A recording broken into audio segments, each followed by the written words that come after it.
You know, if it weren't for the massive price tag on the Galactic Starcruiser, I probably wouldn't rag on it so much. If it was just part of the galaxy's edge, like it should have been, then we would have dropped it by now. But what kind of troglodytes must the people at Disney be to think that regular folks would want to pay upwards of $6 grand to watch this shit show? You're stupid! Well, they're not stupid, they're infants.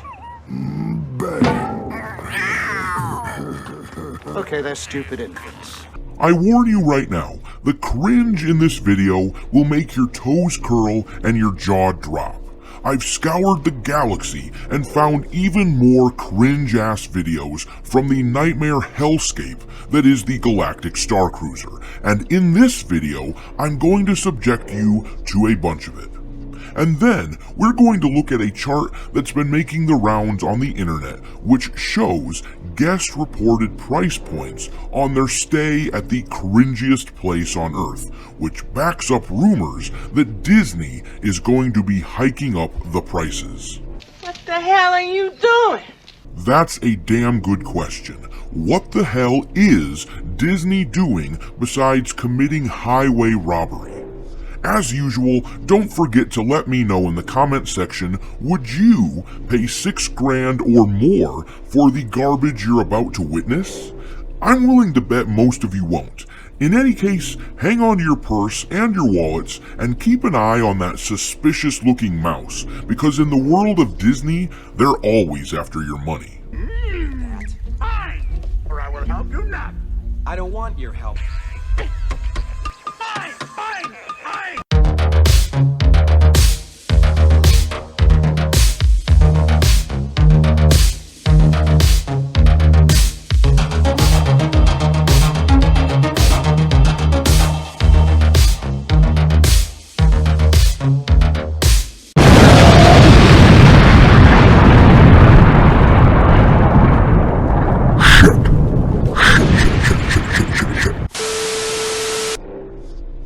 As I've stated on this channel many times, Disney wants you to pay upwards of $6 grand for 2 nights of quote-unquote immersive theater.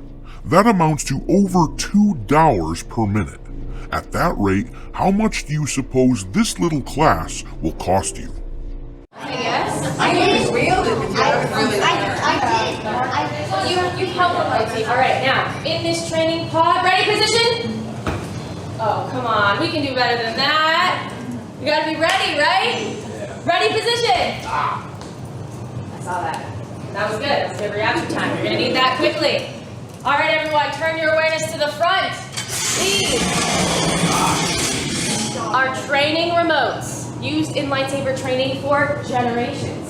Yes. Who the hell are you? What are these women's qualifications for teaching people how to use a lightsaber? Don't get me wrong, I'm not trying to nerd out over this like we do the movies, but I have to ask, if this is supposed to be a fully immersive experience, then who the hell is this woman? Is she a Jedi? And if so, then why is a Jedi on a luxury cruiser teaching passengers how to swing lightsabers? And if she's not a Jedi, then who the hell is she? Dude, I don't get it. I don't get it either. Today, we will continue with this legendary tradition. Now, these training remotes will fire low-power energy blasts, which you must deflect with a lightsaber. But before each blast, you will see a blue tracer beam.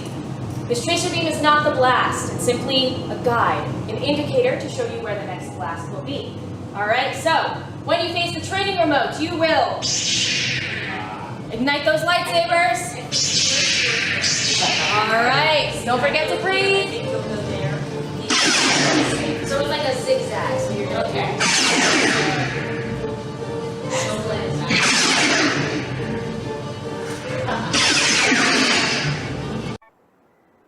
What the hell was that? Seriously, that looks freaking terrible. Who in the hell is this for? Oh, won't somebody please think of the children? Maybe my 4-year-old would think this was entertaining for a few minutes, but you'll notice that at the angles these blue beams come out of the wall, little kids wouldn't be able to reach most of them. So I'll ask again, who is this for? If you had your hand raised, please come to the defense wall, grab a shield, and then return back to your position. Now, these shields were built specifically for this training.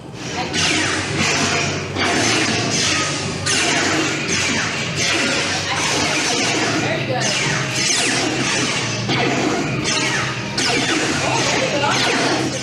Luke Skywalker. He had a teacher, Master Obi-Wan Kenobi. They were a great team. But you know what they did when challenges got really difficult? When they weren't expecting times to be extremely hard, they felt like they couldn't get past the blockade. They stuck together, just like you are right now.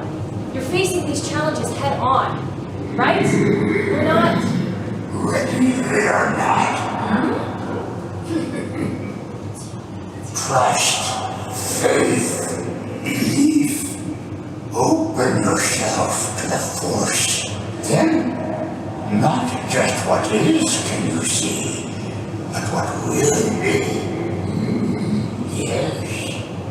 The light of the Force guide you, it will. Then, sense what at last will be. You can. What the hell are you talking about? You know, I always wondered what my gray matter looks like, and thanks to the Imagineers of this Galactic Starcruiser, now I know, because my eyes rolled so far back into my head I got a damn good look. Because they've taken something fairly sacred to Star Wars fans, Yoda, and they're commoditizing him to, what? Help them justify the gargantuan price tag on this piece of shit? Let's just move on to the next clip. Welcome, travelers. It's our pleasure to have you aboard the Star Cruiser Halcyon. We have an exciting voyage ahead. Now, the Halcyon has a long and rich history. She has traveled for over 200 years.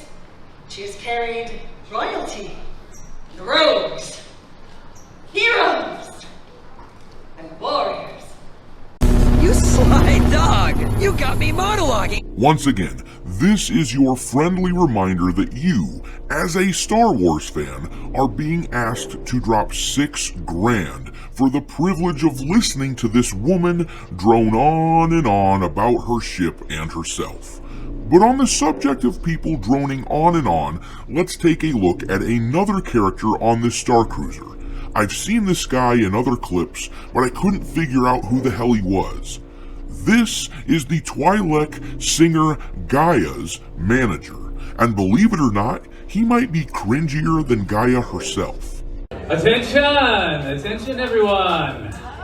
Here we are, Christian. It's good to see you. So, there he is. We made it. This is the night show. I'd know that even if I didn't know the time. I mean, we had a great show with the early eaters, but there is just something about being a little later in the evening, right? Things go down a little smoother, right? And we're just so excited to have you all here with us. Now, you may have noticed that I am not your cruise director, Lenka. Oh, but she is. Lenka. Well, it's really good to see you. I was just greeting our audience. So, why don't you come up here and just say a few words? Hello, everyone. It's lovely to see all of your faces again. Are you having a good time so far on the house? Oh, that is wonderful to hear, because we're still early in our journey and there's so much more to come. But now, I'd like to introduce a spectacular show with an amazing... That's so kind of you. Thank you so much, Lincoln. Now, as I was saying before I was so pleasantly interrupted, I am Wraith Cole. Yeah! You're hiding me? No. I understand the dynamic these two are trying to create, but it's unearned, it's forced. In fact, it's so forced I can hardly stand it. We don't know these characters, and really, if Disney wants to immerse people in this thing, then they need to stop trying to portray characters and just portray people. Acting is acting like you're not acting. Woo! Now, I've met so many of you wonderful people. Those who I haven't met yet, let's rectify that soon. I am always happy to make new friends and allies. I'd just like to point out that Rafe Cole is not a member of the Halcyon crew, even though he likes to believe that he is. No. Jesus, sweet. Not at all, Lenka. I happen to be Gaia's manager, which is one of the greatest jobs in the world. That was so terrible, I think you gave me cancer. Alright, but if you thought that guy was too much, then listen to Gaia give another one of her pathetic speeches. I warn you, if you're on a cringe diet, this may not be for you. Talk to your doctor before taking this in. What a warm and generous welcome. Ray, I believe you have an errand for Miss Mock to take care of. Now might be a good time for it, and perhaps Lenka could accompany you. Supervise the errand boy, I'd love to. Errand boy, did you hear this? Everyone did. Now, we all know that Lenka is in charge of this journey. Now scoot, so you can get back here to our friends. Now, I'm not accustomed to sharing the spotlight at dinner, but I might consider sharing it with you. What's your name, darling? Beth. How are you enjoying the show? It's fantastic. Oh, thank you, but you have to like it, Beth. Everybody, what is my name? I don't give a rat's ass. $6,000, people. They clearly don't think much of our intelligence if they're willing to charge that much for this little. Let's look at one more clip, which had me wincing in pain. Riola Keevan, Captain of the Halcyon. Welcome aboard. I am Lieutenant Harmon Croy of the First Order. Oh, what a pleasure it is to have you aboard our ship. Lenka, I'm sure I didn't see the lieutenant listed as one of our travelers. I am certain that you did not, Captain. I'm on your ship, Captain, because the activities of the Halcyon have attracted suspicion.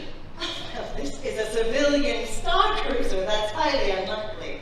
A civilian starcruiser whose ports of call seem to coincide with rumors of resistance activity.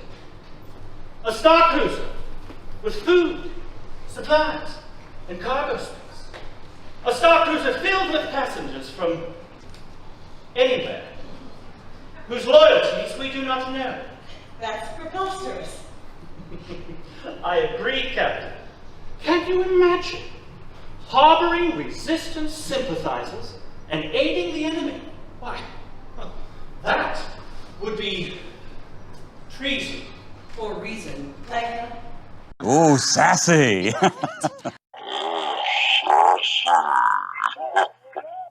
Why is it that every time these so-called good guys interact with the First Order, they're just catty? Who the hell wrote this dialogue? Sloth? Whoever it is seems to think that simply slapping on a villainous uniform and using a haughty-sounding English accent is enough to make bad guys seem bad. But every time these actors step into view, this is what I hear in my head.